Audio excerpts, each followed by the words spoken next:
Hello guys, ರಿತಿಶ್ ಫುಡ್ಗೆ ಮತ್ತೆ ಸ್ವಾಗತ. ಇವತ್ತು ನಾವು ಸ್ಪೆಷಲ್ ಆಗಿರುವಂಥ ಬಂಗಡ ತವಾ ಫ್ರೈ ಮಾಡ್ತಿದ್ದೇವೆ. ಈ ಬಂಗಡ ಮೀನು ಅನ್ನೋದು ಏನಿದೆ, ಈ ಬೇರೆ ಮೀನುಗಳಿಗೆ ಕಂಪೇರ್ ಮಾಡಿದರೆ ವೆರಿ ಚೀಪ್ ಪ್ರೋಟೀನ್ ಸೋರ್ಸ್ ಅಂತಲೇ ಹೇಳ್ಬೋದು. ಹಾಗೆಯೇ ರಿಚ್ ಇನ್ ಒಮೆಗಾ 3, ನಮ್ಮ ಬ್ರೈನ್ ಹೆಲ್ತ್ಗೆಲ್ಲ ತುಂಬ ಒಳ್ಳೇದಂತ ಹೇಳ್ಬೋದು. ಈ ಥರ 3 ಮೀನು ತೊಗೊಂಡಿದ್ದೇನೆ ನಾನು. ಈ 3 ಮೀನನ್ನ ಅರ್ಧ ಕಟ್ ಮಾಡ್ಕೊಂಡಿದ್ದೇನೆ. ಬನ್ನಿ, ಈಗ ನಾವು ಫಸ್ಟಿಗೆ ಒಂದು ಮಸಾಲೆ ರೆಡಿ ಮಾಡ್ಕೊಂಡಿದ್ದೀವಿ ತವಾ ಫ್ರೈಗೆ. ಮೊದಲಿಗೆ 1 ಕಪ್ಪಷ್ಟು ಚಿಲ್ಲಿ ಪೌಡರ್, ಹಾಗೆ 1 ಸ್ಪೂನ್ನಷ್ಟು ಅರಿಶಿನ ಪುಡಿ, 2 ಸ್ಪೂನ್ ಆಗುವಷ್ಟು ಶುಂಠಿ ಬೆಳ್ಳುಳ್ಳಿ ಪೇಸ್ಟ್, ಅರ್ಧ ಕಪ್ಪಷ್ಟು ಹುಣಸೆ ಹುಳಿ ರಸ, ಇಲ್ಲಾಂದರೆ ಲಿಂಬು ರಸ ಆದರೂ ಓಕೆ, ಹಾಗೆ ರುಚಿಗೆ ತಕ್ಕಷ್ಟು ಉಪ್ಪು. ಇದನ್ನು ಚೆನ್ನಾಗಿ ಮಿಕ್ಸ್ ಮಾಡಿಕೊಳ್ಳಿ. ಈಗ ಚೆನ್ನಾಗಿ ಮಿಕ್ಸ್ ಮಾಡಿಕೊಂಡು ಕಂಪ್ಲೀಟಾಗಿ ಈ ಥರ ಪೇಸ್ಟ್ ರೆಡಿ ಮಾಡುತ್ತೆ. ಈ ಥರ ಪೇಸ್ಟ್ ರೆಡಿ ಆದಮೇಲೆ ಈ ಪೇಸ್ಟಿಗೆ ನಾವು ಕಟ್ ಮಾಡ್ಕೊಂಡಿರೋ ಬಂಗಡ ಮೀನು ಇರುತ್ತಲ್ವ, ಆ ಬಂಗಡ ಮೀನನ್ನ ತಗೊಂಡು ಹಾಕಿ ಮ್ಯಾರಿನೇಟ್ ಮಾಡಿಕೊಂಡು ಅರ್ಧ ಗಂಟೆ ಅದನ್ನು ಸೈಡಲ್ಲಿ ಇಡಬೇಕು. ಅದು ಮಸಾಲೆ ಎಲ್ಲ ಚೆನ್ನಾಗಿ ಎಳ್ಕೊಳ್ಬೇಕಲ್ವ ಬಂಗಡ ಮೀನು, ಸೊ ಅದಕ್ಕೋಸ್ಕರ.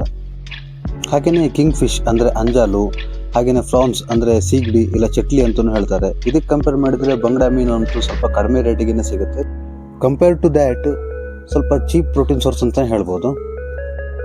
ಹಾಗೆಯೇ ಒಂದು ತವ ತೊಗೊಂಡು ಒಂದು 2 ಸ್ಪೂನ್ನಷ್ಟು ಆಯಿಲ್ನ ಹಾಕಿ ಅದಕ್ಕೆ ಆಲ್ರೆಡಿ ಮ್ಯಾರಿನೇಟ್ ಮಾಡಿ ಇಟ್ಕೊಂಡಿರೋ ಬಂಗಡ ಫಿಶ್ನ ತವದ ಮೇಲೆ ಹಾಕಿ ಈಚ್ ಸೈಡ್ 10 ಮಿನಿಟ್ಸ್ ಕುಕ್ ಮಾಡಬೇಕು. ಅದು ಮೀಡಿಯಮ್ ಫ್ಲೇಮಲ್ಲಿ ಮಾತ್ರ, ಯಾಕಂದರೆ ಹೈ ಫ್ಲೇಮಲ್ಲಿ ಇಟ್ಕೊಂಡು ಇದನ್ನ ಕುಕ್ ಮಾಡಿದರೆ ಕಂಪ್ಲೀಟಾಗಿ ರೋಸ್ಟ್ ಆಗಿ ಕರಟೋಗುತ್ತೆ, ಮತ್ತು ಚೆನ್ನಾಗಿ ಬರಲ್ಲ ಅದು.